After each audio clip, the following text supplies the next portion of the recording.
Today's video is brought to you by Squarespace. What's up everyone? Lance Hedrick here today, and we are going back to my roots with a latte art video.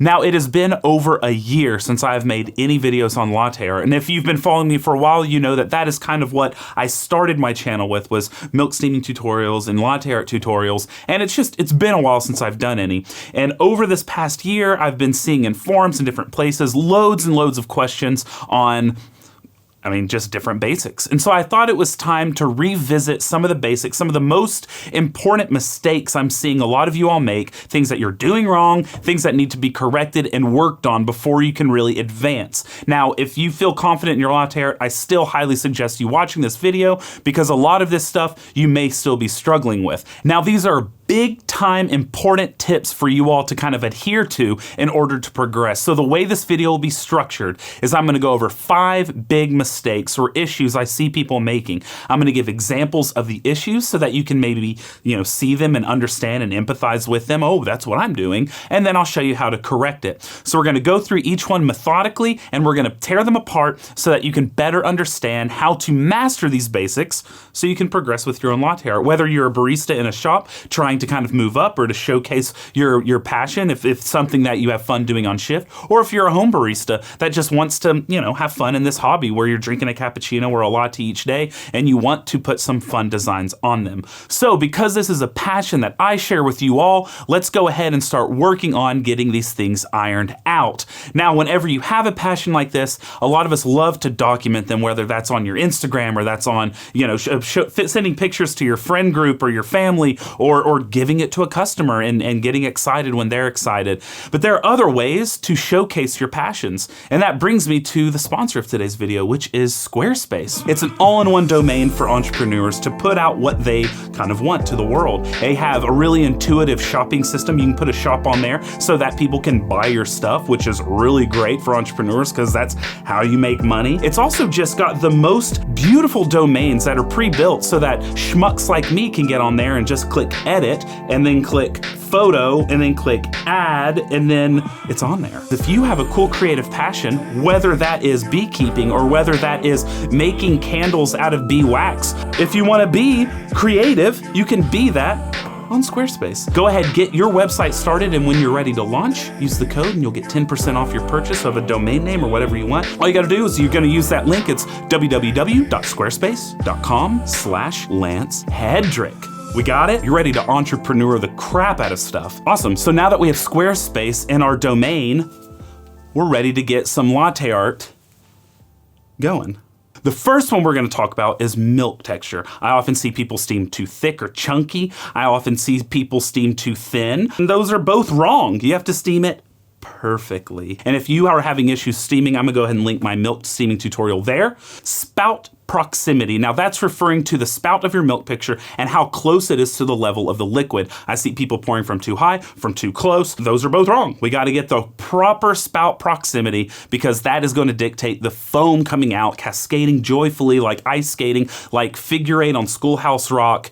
If you get that deep reference, then you're a real one. The third thing we're gonna go over is pour speed, flow rate of the milk coming out of your pitcher, whether it's too fast or too slow when you're doing the beginning part of it, laying your base. Going too slow, too fast, those are no-nos. We need that nice happy middle, okay? We're gonna shun this side, and we're gonna walk the straight and narrow. The fourth thing we're gonna be looking at is trying too much. I see you out there and you're like, oh, I made milk foam show up on top. Now I'm ready to do 1, 2, 5, 10, 47, 6. We're gonna calm you down. We're gonna get you going on the right path so we don't have weird looking onions or phallic objects in our coffees because neither of those are fun times. You don't wanna send that to, mom. Do you? No, you don't. And finally, we're gonna talk about push rotation. Now, when I talk about rotation, I'm talking about we're on a set axis and we're rotating the cup. Rotation versus pushing with the pitcher. So those are the 5 things we're gonna go over. So without much further ado, you can use time cues below, but let's go ahead and hop into the very first one.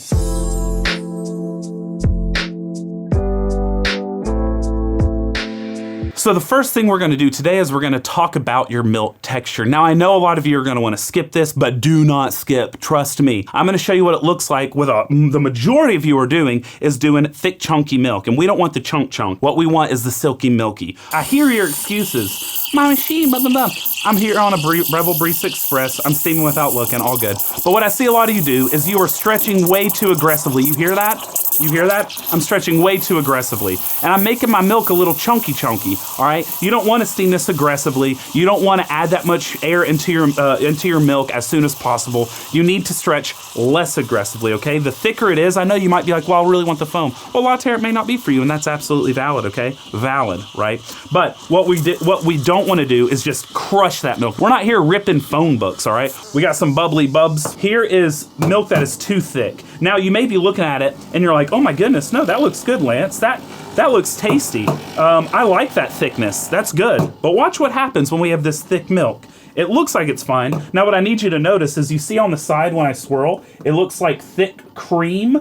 We don't want that. We want to be able to see the side of the pitcher. So if you're swirling and you can't see the side of the pitcher through the milk, you're too thick, baby. All right, so here we go, right here. Look at that. See how it just kind of bubbles up like so? And then we start pouring. Look at this. Now we're going to look at a few things from this pour. As you can see, the milk did not integrate well with the crema. You see how it's beiging out? It's kind of caramelly color here. It's not a nice dark ring. Well, it's because the foam was so thick when it was integrating with the crema, it kind of just sits on top and goes below because how thick boy we have, all right? Now you may be like, wow, that still has a nice shape about it. Yeah, well, it was so thick that if I were to do a pull through, that milk's so thick, it's just going to do a little sludge trail at the end. And we don't want a sludge trail. We don't want a slug just kind of going through our coffee. I mean, look how high up I can pour this. This is like old school.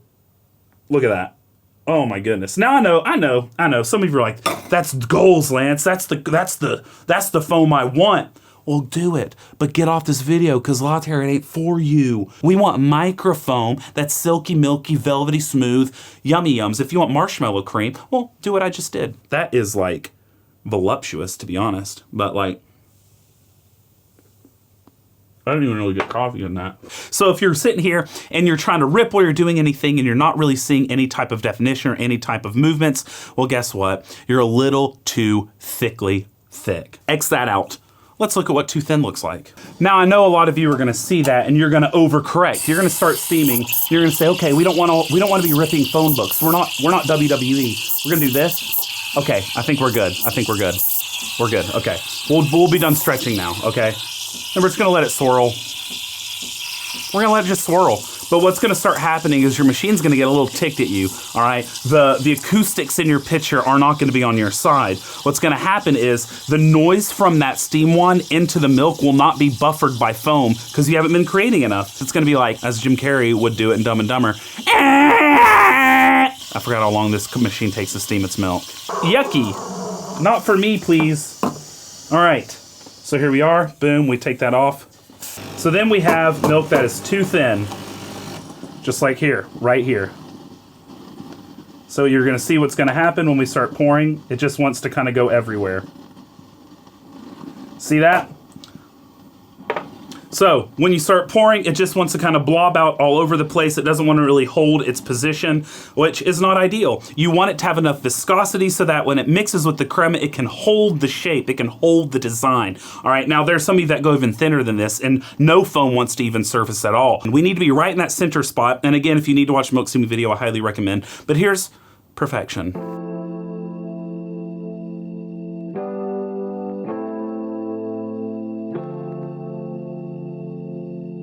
Just look at that. We have shiny, shiny milk.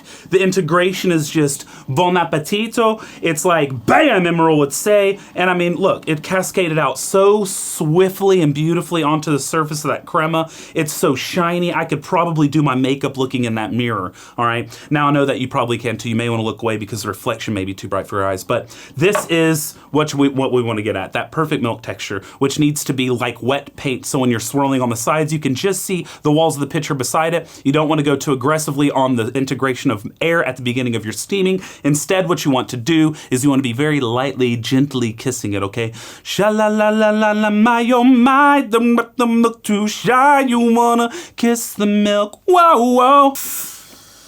Now, wow, oh wow, this next one I see so many of you do, even baristas who have been around the block a while. Spout proximity. You either go too high or too low. So I'm gonna show what that means. When you're too high, you're not gonna get that foam to cascade out really nicely on top. This is what it's gonna look like. You're like, oh yeah, I've got a nice base going on. Now I'm gonna stop and look, I'm gonna start pouring. Oh, I'm trying to pour, I'm trying to pour, I'm trying to pour. Now the shape of this is really nice. It's because it's hard for me to make something bad. But as you can see, there's not really nice contrast. When you're that high, the foam wants to dip under the layer because gravity, all right? Sir Isaac Newton, apple hitting his head all day, and it's gonna dip down, and you're not gonna get that foam to cascade nicely on top. Now, it's like synchronized swimmers. When they're diving into the pool, they're going down so nicely, and it's like you don't even see a splash. We're doing a similar thing here, but there's a little cream that floats on the top, right? So when you dive in, you wanna dive in at an angle that is very gentle, very soft, and very close to that surface, all right? The higher you go, the more gravity is gonna affect it and pull the foam down beneath. So like when I'm pouring right here, we're like sinking stuff, right? The higher you pour, the more gravity affects it, the more it's gonna sink it down below. If you try to do your pour from up above and you're rippling or doing whatever you want, it's just gonna kind of sink and some's gonna stay up and some's gonna kind of integrate and make that beige color that is ugly. We don't want U-G-L-Y. You ain't got no alibi, you ugly. What? You ugly. We don't want ugly. We want pretty, all right? So don't pour from too high. Get that junk close, tilt that cup, get the pitcher as close to that lip as possible, and go. There is such a thing as too deep, and I'm gonna show you what that looks like. Uncle Lance, I got that silky milky. I know not to pour too high, I'm not a dweeb. And then you go and you do this. You go bada bing, bada boom, bada bing, bada boom, bada bing, bada boom. And you're like, look how close I get, Dad. Oh my gird. When you get too close, what's gonna happen is that foam's gonna wanna come out more quickly and more aggressively, and it's gonna shoot to the back of the cup. If you go too deep, you're gonna Belgian dip your pitcher and you're gonna get this bitter crema on there. We don't want the deep double dip. We want a nice, just calm dip, just like so, just like this pour we're about to do. Now watch it, put on some ASMR, and just understand. We just go lightly to that lip. We're gonna get it right here, and then we're just gonna dance with the cup. Just dance with it, okay? Now I know you're going, Lance, my milk, fuego. My spout proximity, it's like the delicacy of an ice skater on an ice rink. What you're probably doing is you're varying your pour rate. You're either going too fast or too slow. And you don't want that flow rate coming out fast as a Formula One driver. So you've got the milk, you've got the crema, you've got this down, but look, you're taking the crema and you're saying, I don't respect you, crema. I don't like good contrast. I don't like pretty latte art. Instead, what I wanna do is I wanna ruin your dreams. I wanna come in, I wanna rip it to shreds. And so when you pour really quickly, the foam from the milk's going in there and it's going, no, out of the way, out of the way, out of the way, and it marbleizes it. When you pour too quickly, you're gonna get these kind of striations, this beiginess, and yada, yada, yada. You have blowouts because that base isn't thick enough, it's not viscous enough to hold that design. The foam's gonna be racing out and it's gonna wanna kind of go everywhere. We need to slow it down, but don't go too slow like what I'm about to show you. Now listen, trust me, I understand how it can get a little intimidating when you're starting to pour and you're like, oh, I need to go, I need to board this because the longer you wait, your milk's gonna congeal. So I understand that it impaired the impetus to pour quickly, but then you have what just happened. And so then you're gonna be like, okay, that was too quick. And then you go to the opposite end of the spectrum. Don't go to the opposite end of the spectrum, because when you do that, what's gonna happen is the thin milk is gonna come out and that foam's gonna wanna stick to the milk pitcher. So the thin milk's gonna come out when you're laying your base, when you're trying to raise the viscosity of that espresso. Thin milk's gonna come out, so then it can't really hold the foam when it does come out. It's gonna blob out, even with perfectly textured milk, which you know I just made right now. The milk texture on this is perfection, all right? It's so good. You're gonna look at it and you're gonna go like, oh my goodness, is that milk or is that wet paint? And the answer is, I don't know. Slow, we don't wanna mess all that up. And as you see, that crema is just getting really stiff. So then when we start our pour, look at that. Look at that. Look at this. What you can see is the crema was really stiff because we were pouring so slowly. You gotta pour a little more quickly so the foam of the milk mixes and integrates with the foam of the espresso. You don't wanna pour too quickly to marbleize it because we're not eating meat here.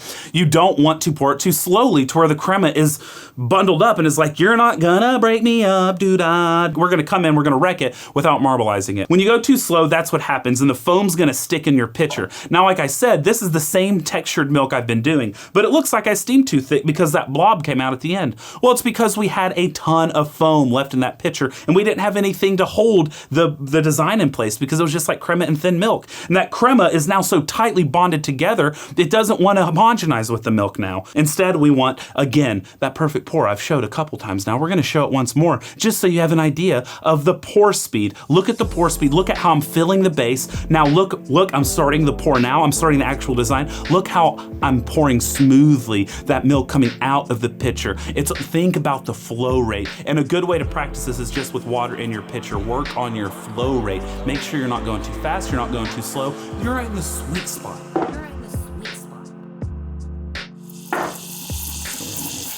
Solid before we continue.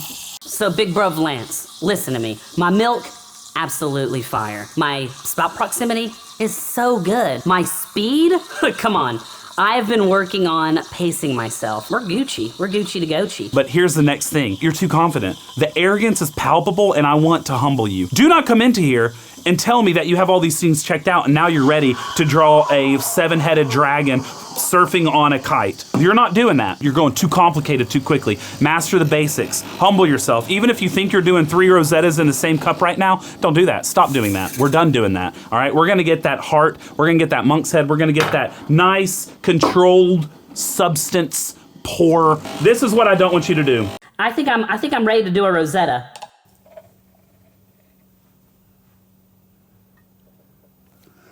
The amount of pours I see online that are like this infuriates me. And it's not because, listen, it's not because you're not good. It's not. It's because I can tell from this pour that you have not mastered your basics. You know how I can tell? The position of the pour. You have started way too deep in that cup because it's wrapping right here, which means you started past halfway. You don't do that. No.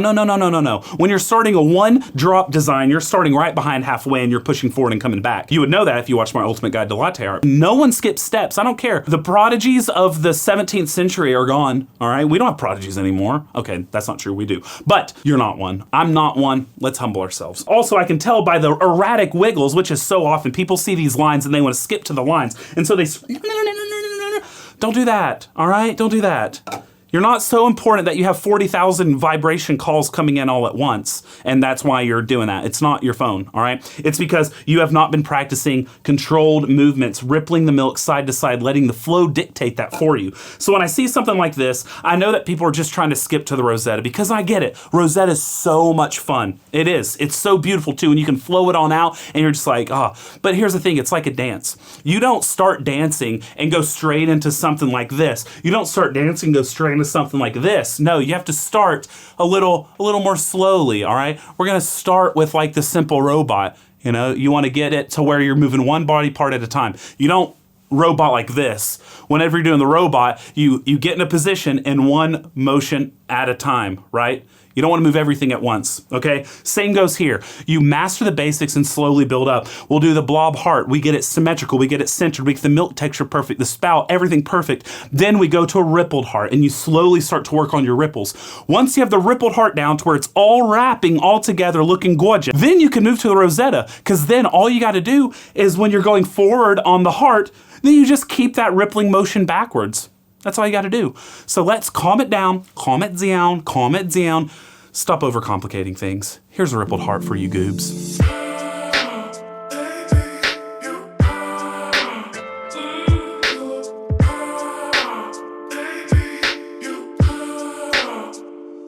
Don't go to harder things until you are able to get something like this, where you have the lines wrapping to the middle, you're able to get it nice and centered, you're able to get the contrast without blowing out the crema, and you're good to go. Once you master that, then all a Rosetta is ripple, ripple, ripple, ripple. Then when you see it start coming to the middle, coalescing to the center, then you just ripple, ripple, ripple, ripple, ripple, ripple backwards, and then you cut. Don't skip steps. Everything comes from the heart. Cheesy AF, I understand that, but once you get the heart down, that is the building block to everything else. All a rosetta is a heart with a sprout coming out.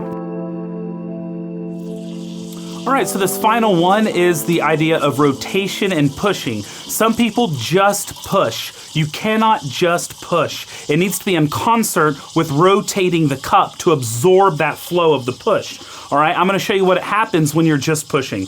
This means that you're not tilting the cup enough because you have to rotate if your liquid is all the way at the lip of the cup. Your liquid's not at the edge, so you start here and you try to push the thing forward, and you see what happens there? You're trying to push it forward. This is actually better than what a lot I see, sorry.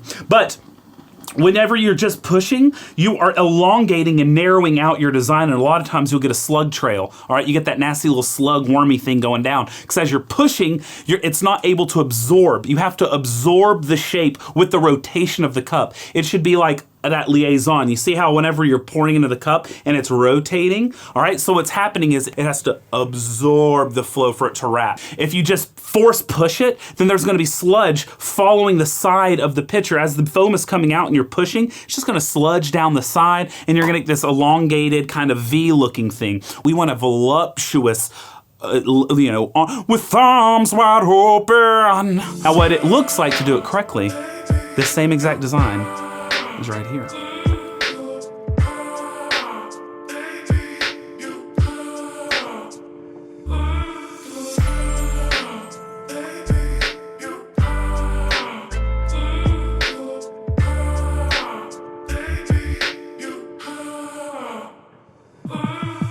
We start here and look, we're rotating as we push. You see that?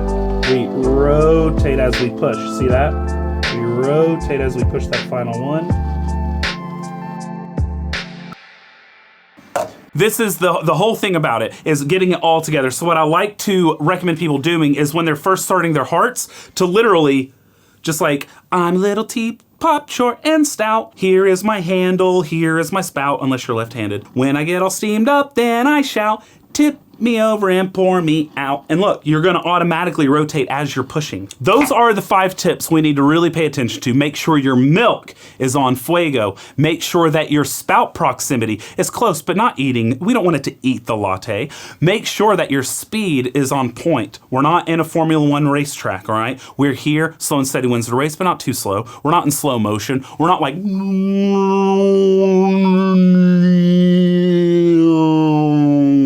no, we're not doing that, right? We don't want to overcomplicate things. And finally, we want to rotate in concert with pushing. Once you have all those things together, then you can start to advance. And then you'll get to pour something like this.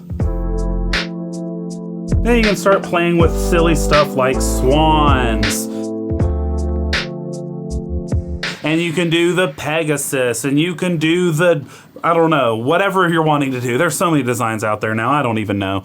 Who knows, because I don't even really pour very often anymore. I just drink my coffee black. Now, if all these alternative milks, these plant-based beverages like hemp, rice, soy, oat, you want to make sure that your milk texture looks similar to that of milk. Now, each of them will need little different properties when steaming. There are some great tutorials already on YouTube. I know that Emilee Bryant has done one, but regardless, these tips will still apply to that. You still need spout proximity. Proximity? What does that even mean? You still need good milk texture. You still need speed, flow control. You still need to not overcomplicate things, and you still need that rotation. We're here to be exhaustive and to help make sure that you have great free content online so that you can keep coming back to this and working on what you need to work on. But please make sure your basics and mechanics are down, because that is what's important. I am your host, Lance Hedrick. Thank you for coming by today. If you enjoyed this content, please consider leaving a like, a subscribe, maybe leaving a comment below. And if you don't, it's okay. I still love you anyway. But until next time, which may be another year until another Latte Art video, who really knows? I hope that you brew something tasty. And cheers.